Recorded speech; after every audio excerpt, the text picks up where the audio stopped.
Hi there to all you lovely people from Tubeland. Thanks for tuning in once again. I am the deformed nutsack and this is my channel, Pop-Up Gaming. Today is a very special day indeed because you, yes you, are watching the very first episode of my brand new weekly series simply called Pop-Up Gamings Pick of the Week. The games featured in this week's episode are released between the 10th and the 16th of March 2015. So without further ado, let's get on with this poo!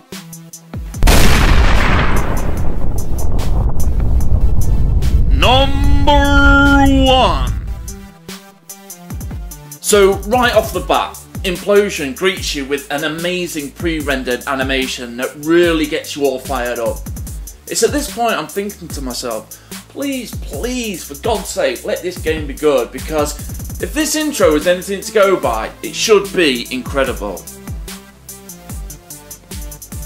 After the menu screen, you're treated to some more top class animation that wouldn't look out of place in a Japanese animation, which lightly skims over the whys and the wherefores of you being here.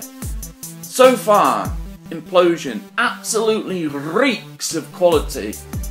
And so onto the tutorial we go, which is concise and to the point, very helpful indeed.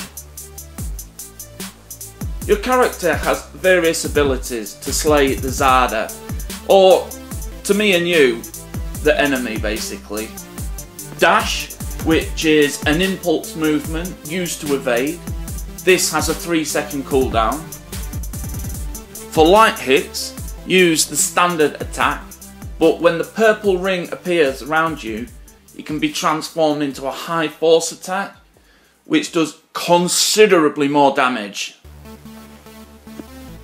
RA is collected from certain enemies and is used for your special moves. When it's ready to be deployed, the glyph button will appear brightly to signal its readiness to be used. Ballistics are used to clear blocked paths and to snipe hard to reach Zarda. There are tons more in your arsenal, but unfortunately I've not got all day to make a video on all the different types of weapons and perks that are available. It is honestly, it's truly amazing just how many there are. At the end of each level, you have a complete overview which gives you information on the character's stats. You've got the arc system, which to me and you is your weapons tree. And finally, the shop, where you can buy upgrades, skills and perks of all varieties. Also, when you're ready to move on, you have the option to complete the level in hard mode for a greater challenge and obviously better loot. Your character earns experience points along the way, which levels you up and, as you would expect, increases your stats.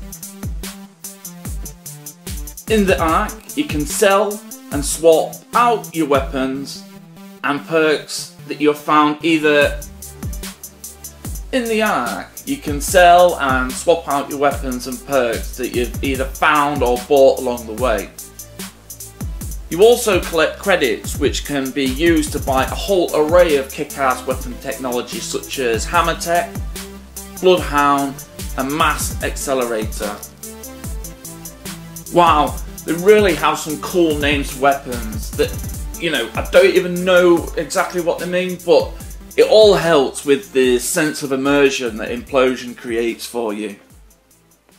So in conclusion, Implosion is a take no prisoners, unabashed, unashamedly, an absolutely gorgeous action RPG that, in my opinion, takes the hack and slash genre on the iOS to dizzy new heights that won't be topped for a while yet. The control system is really responsive, so if you die, it's your fault. The graphics are some of the next level shit.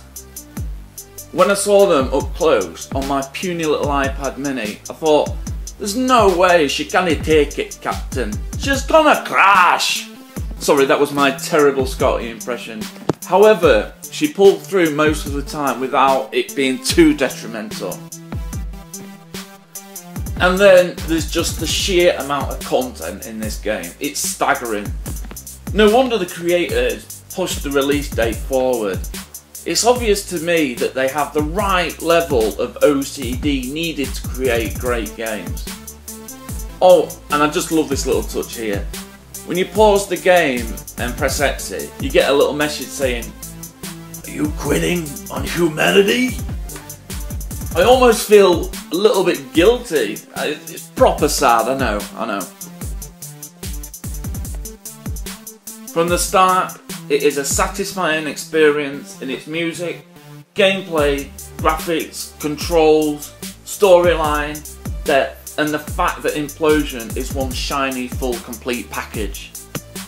Is $9.99 too much for a game? Hell no! It's priced just right, especially when you consider the amount of hours and the sheer mass of content that Implosion provides.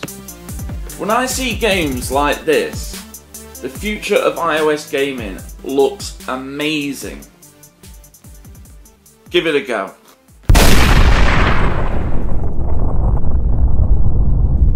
Number 2. And so here's my number 2 spot. Dragon Hills by the prolific Rebel Twins. They have obviously been inspired by the amazing Super Mega Worm and Earn to Die, then added a little sprinkle of the old Rebel Twins magic. So, how does all this fit together, I hear you cry? Well, just be quiet 1 second and I'll tell you. You play the role of a disgruntled princess who has basically been robbed by the person that was supposed to rescue her from the tower.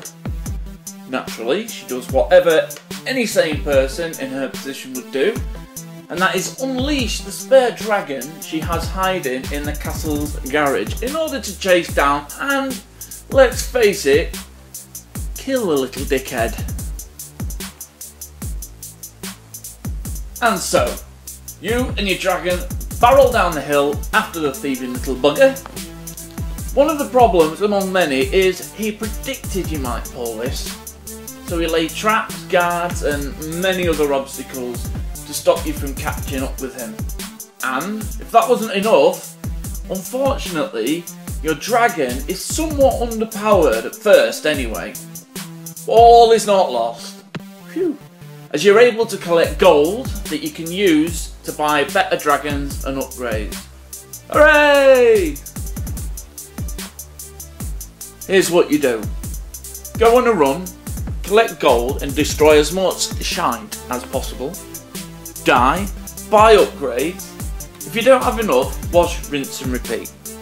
If you do have enough, wash, rinse and repeat until your eyes bleed, fall out of their sockets, or you reach the end of the game, if there's an end. I'm not sure, although there probably is. It's the kind of system that, if done correctly, which it is immensely satisfying because it gives you a sense of progression and feeling that actually you're achieving something, an illusion if you will. I sat down to play Dragon Hills, to level up my dragon and also to get some footage for the mid-game. I had planned to play for about 20 minutes or so, but I was having so much fun that when I checked, I'd actually been playing for almost 2.5 hours. And also, I got 0 footage. It's a real productivity killer, I'm afraid. You need to be careful with these sort of games because they do something strange with the space-time continuum that makes you lose all track of time, which I reckon is a good thing for a game. Depends which way you're looking at it. Dragon Hills has some tough competition this week, but I feel it's a worthy number 2. And I'm hoping you guys think so as well. So why not give it a go? Number Whoa, whoa, whoa, wait a minute. Not quite. Watch this.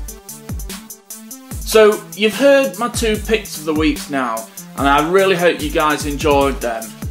What I'm going to do is something just a little bit different this time. This is the part of the show that I'm going to call Almost, but Not Quite. Do you like it? I just made it up off the top of my head. This game could have been in this week's top picks, but for one reason or another, just fell short for some reason. It's Rokstarr. It's a space shooter / trading game that is great on so many levels. Awesome graphics, music and sound, well presented, and just a good overall package. So what's wrong with it? Well, for me anyway, it's just mercilessly hard, and I mean denser than a neutron star. Fair enough, I'm not the best gamer out there, so that might have something to do with it. But Rokstarr just takes the biscuit in the difficulty levels. I managed to complete 1 mission, but that was it. So what's it all about then? Well, the best way to describe it is an action space shooter with missions and auction gameplay elements thrown in to flesh it out. You start off a lowly space pilot taking on risky jobs that no one else will do in this part of the cosmos, because they are known to be quite unsavoury. It's a bit like the space equivalent of Birmingham, really. As the name would suggest, this is a roguelike, meaning that if you die, it sucks to be you, because you will lose the lot. Yep, that's right, all that hard work down the Swanee River. The close combat is an integral part of Rokstarr, and whether you end up fighting seems to be completely random. Sometimes you'll get from A to B with barely a scratch, and then other times you'll just end up with your bucket seat and a steering stick thingy or whatever it's called. And this is the problem with Rokstarr. As soon as you have to face more than one enemy, for me anyway, you might as well throw in the towel, because one, you're trying to shoot in front, and the other one sneaks up behind you and shoots you in the ass. And it's because of this that just makes it ridiculously difficult. And not only that, at first anyway, your ship is ridiculously underpowered. But then again, maybe it's just me. I don't think so, but maybe it is. And if that is the case, I'll put my hands up and I will apologise for the whole video. Why did they make the game so hard? I see a lot with this genre. Just because it's a roguelike doesn't mean that you need to make it punishingly difficult or borderline impossible. It's a real shame in my opinion, because all the elements are there to make this a great game. No, wait a second. An awesome game. So come on, Redbreast Studios. Have you ever heard of a learning curve? Because this game has more of a learning dead end.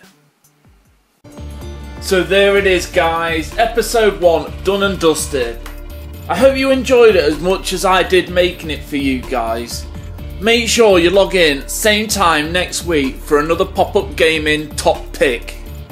Don't forget to like, subscribe and leave a comment. Oh, and if you're interested in more top 10s, hold on for some links coming up right now.